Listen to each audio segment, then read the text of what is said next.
You clicked on this video to give yourself the best opportunity to escape the rat race, stop working a 9-to-5 job for the rest of your life, and capture financial freedom. Today we will be talking about the 4 biggest mistakes that people make over the span of their adult lives, which significantly hold them back from achieving their dreams. I'm Patrick Zimmerman, and I'm here to explain the mistakes that many others have made in order to give you the best chance to avoid doing these same things. We're going to talk about what the 4 mistakes are, why they are so important to avoid.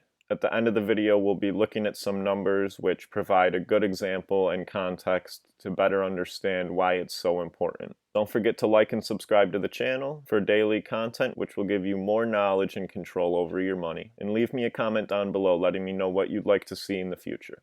Skies are clearing up.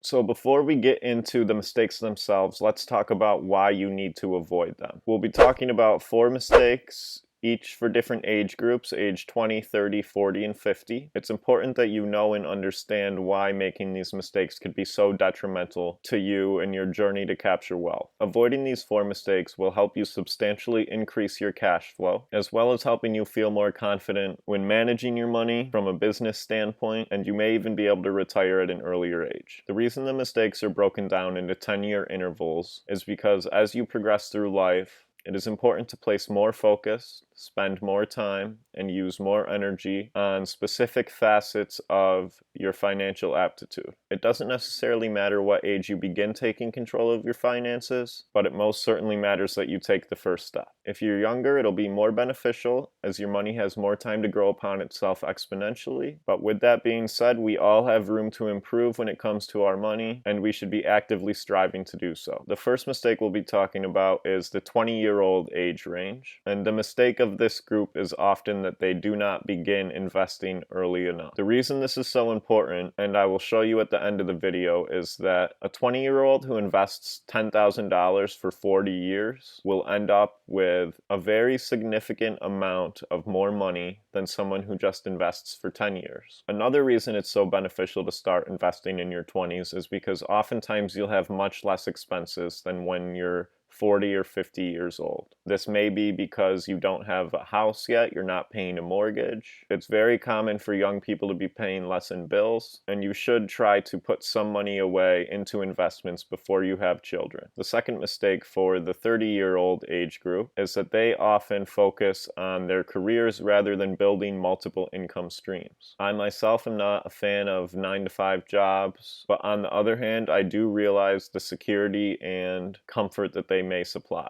When you're in your 20s and 30s, you're full of energy and you have a massive amount of drive behind you. So this is the best time to build multiple streams of income. Additionally, the longer you have these streams of income, whether it be a side business or it's increasing your cash flow passively, you have a longer amount of time in the future in order to receive that money. This will be exemplified later in the video, but understand that if you're receiving royalties from a project you worked on for 30 years, from age 30 to 60, then you will receive a substantially larger amount of income from it than if you were receiving the same royalty from age 40 to 60. The third mistake for the 40-year-old age group is that they often feel that they do not pay off their debts early enough. We should all be trying our hardest to pay off our debts as quickly as possible. I have a great video on debt snowballs. If you'd like to check that out, I'll throw it up on the screen. The idea there is that you pay your smallest debts off first, and then take their monthly minimum payments and roll it over into the next smallest debt. By the time you're on your largest debt, you'll have a significant portion of your disposable income going towards paying off that debt each month. Now, I understand that life is not so clean, cut, and simple, and sometimes we need to borrow money in order to get by. But to just pay the minimum payments on set debts for your entire life will significantly burden your cash flow from the assets which you have created. There are many people out there with hundreds of thousands of student loan debt that they do not pay off until they're in their 40s, 50s, and even 60s. Hopefully that's not your case. But each time you pay a monthly minimum on one of your debts, that's more money that you're lacking which could have benefited you elsewhere. A good example of that would be if you've accumulated hundreds of $1,000s in student loan debt and your monthly minimum is $500, then over the course of 10 years, you're losing out on about $60,000, which you could have put into another source of income. With that $60,000, you could have bought a rental property, and that would have been a significant amount of cash flow in your pocket every month that would pretty much be exclusively passive. The fourth and maybe most crucial mistake that people make when managing their money is that they do not save enough for their retirement. This is something that everybody should start today.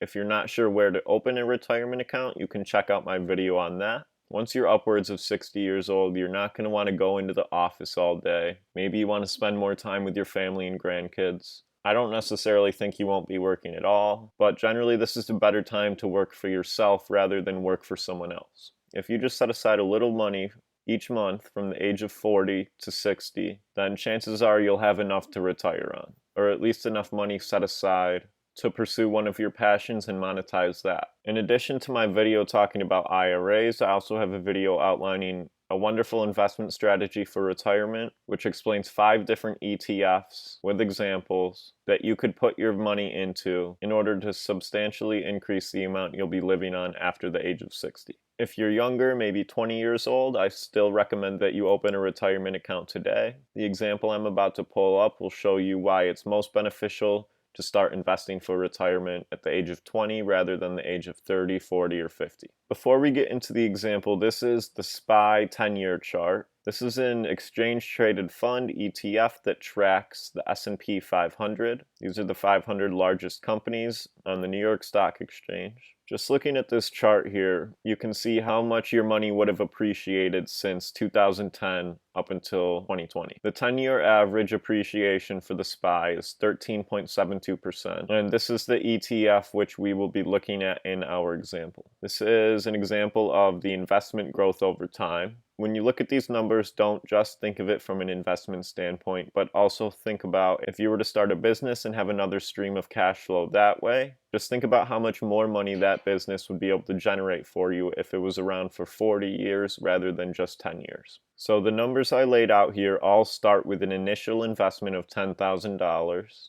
I did not factor in any monthly or yearly contributions. If you're investing for retirement yourself, I recommend that you set aside about 15% of your annual salary every year in order to invest and add funds to that. With that being said, everyone's going to be contributing a different amount, so I started and just kept with the initial investment of $10,000.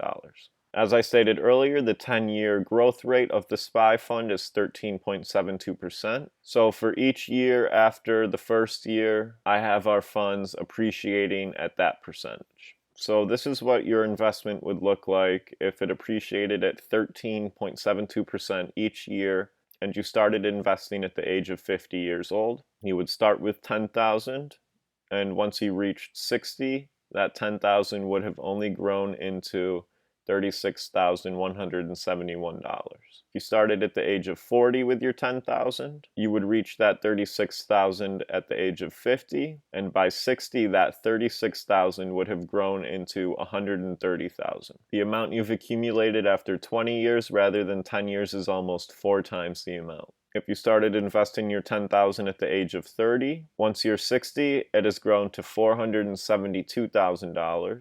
And hopefully what we all did, we set aside $10,000 at the age of 20. I know that's not the most realistic of standards, but this is just to gain an understanding of how your money will grow over time. $10,000 at the age of 20, invested over 40 years with a yearly appreciation of 13%, then that money would have grown into $1,711,000. It's never too late to take control of your financial situation.